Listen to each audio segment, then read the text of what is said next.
Hello, I'm Liz FINDLAY, and welcome to this episode of Inspiring Spiritual Entrepreneurs. I'm going to be speaking to you about how you can make it easy for your audience to book your events.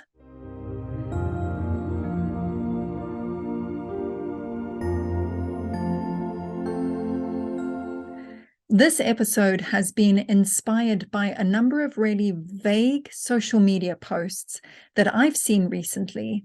And so I've put together a few hints and tips that I hope are going to help you with your events. My partner and I were chatting, and we both agreed that we have never seen a vague social media post on an event that has led us to private message the organizer to find out more information. Really, the absolute basics that we need to spark some interest are the date and the location. Ideally, we also need a link to find more information, perhaps to a page on the organizer's website or to a platform like Eventbrite. Now, on social media, there are a few ways that you can paste these links. For example, on Facebook and LinkedIn and many other platforms, you can include a clickable link in your post that can lead people directly to the information that they're looking for. On Instagram, however, you cannot include a clickable link in your post. And so what I do is I say link in bio. Now, that is also your profile. So when people go to your profile, you can include a website. I use Linktree so that people can click there and they can find a whole list of different links, such as my website, my services, my events, my meditations and podcasts. If you really don't have a lot of links and you're just running one event, then you can change that web link in your bio to be the event that you're running.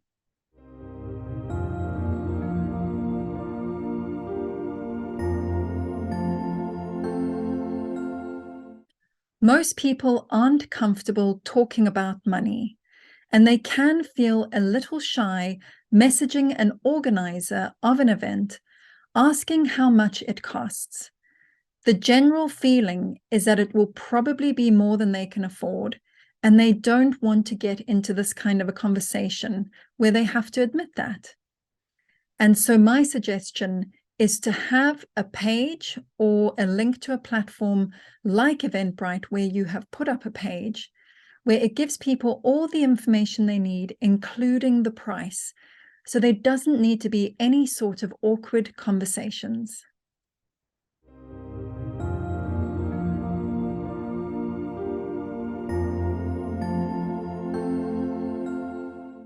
If you do choose to use a platform such as Eventbrite for hosting your event and managing it online with the ticket sales, I do suggest advertising the actual price that your audience will be charged when they book a ticket. A lot of these platforms take a fee, and you as the organizer have the option to either absorb the fee or let it be placed on top of the ticket price for your audience to pay. Now, I've spoken to a number of people, and actually I feel this way too, that when they go and book an event and there are hidden costs that suddenly appear, however minimal, it's not such a wonderful experience, and they would rather just want the upfront cost advertised. Now, if you are using Eventbrite, you as the organizer can choose to absorb the fees. This is what I do. It's very easy to find. If you go on your listing to the tickets, so your actual event that you've already uploaded, if you click on the ticket section, you will find a button that you can tick that says that you will absorb the Eventbrite fee, and then you can charge a lovely round number for your event.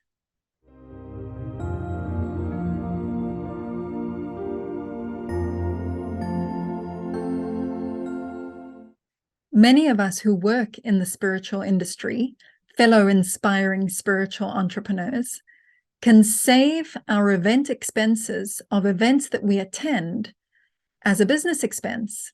This can go under the training category, of course, depending on what type of event it is. Now, I don't want the added effort of having to email an event organizer, requesting a receipt or some kind of invoice that I can save for my accounting records. So an added benefit of using a platform such as Eventbrite, where you can upload your event and sell tickets, is that the platform will automatically email the payment receipt to the person who books the ticket so that they can save it if they need to.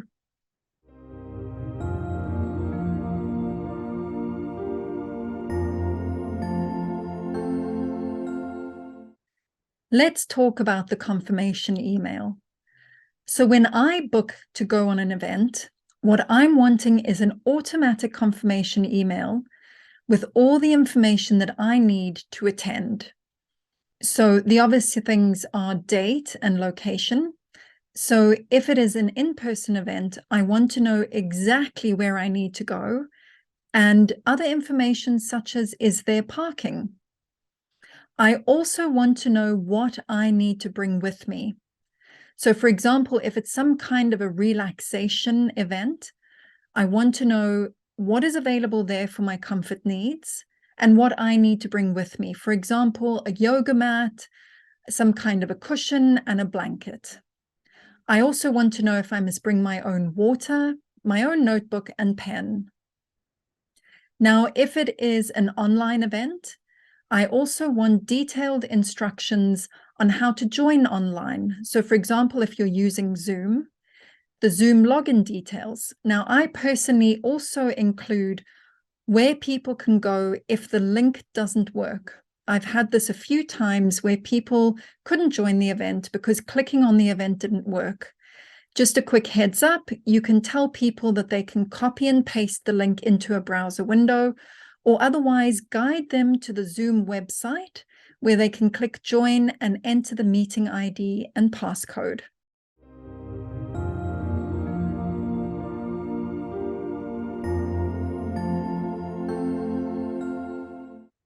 Let's talk about reminder emails. So I really, really recommend these because people often book and then totally forget. They might forget to enter it into their calendars. And so you cannot really rely entirely on that confirmation email. What I do for my webinars is I set up an automatic reminder email to go out 2 days before the event, another automatic reminder to go out 2 hours before the event, and a final one to go out 15 minutes before the event. For all of the in-person workshops and retreats, I think people need to think about travel arrangements, perhaps even accommodation if it's a retreat. And so for those, I will set up, again, 3 reminder emails.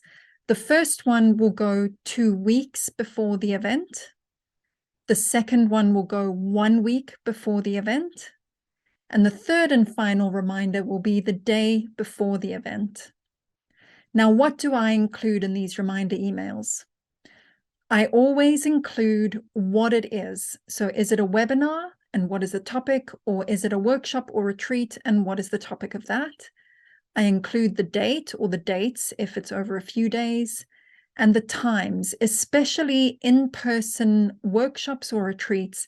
People need to know the exact time that doors are opening, what time is the prompt start.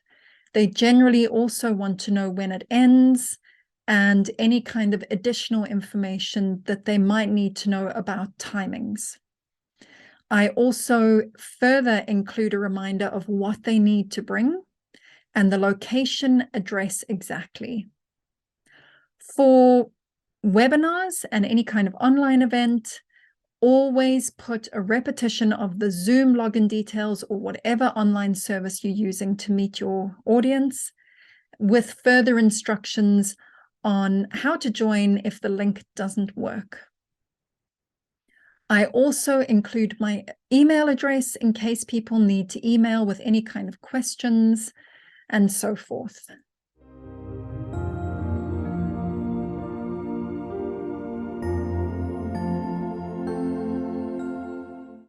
Right, a little word on cancellation policy. You need to decide what works best for you. In general, for my online events, such as webinars, people can just cancel through Eventbrite, and that's all fine. I don't really have that a lot because most of the time people want to cancel if they cannot attend. But with my webinars, I always send the recording, so it doesn't really matter if they cannot attend the live event. I'd say your cancellation policy is more important when you are running in-person events at a location. So we've had to implement a cancellation policy because we've had a few people cancel the day before our event started. Now, our events are often sold out a few months in advance. We generally have a waiting list, which can be wonderful. But if you think if it's a retreat abroad, we're unlikely to find somebody from the waiting list to fill that gap that has just become available with somebody canceling their ticket. So it means that we will lose out on one person coming. And it is a bit sad if people have been joining this waiting list for a few months. So what we offer with our cancellation policy is that they can get a full refund if they cancel 1 week before the event. And if it is shorter notice than that, we will happily offer their ticket to our waiting list and our audience. If anyone takes it, we are more than happy to refund them in full. If nobody takes it, then unfortunately we will be unable to, as we have upfront costs for venue hire and that sort of thing. But do make it very clear in your online event page and your confirmation email about this cancellation policy.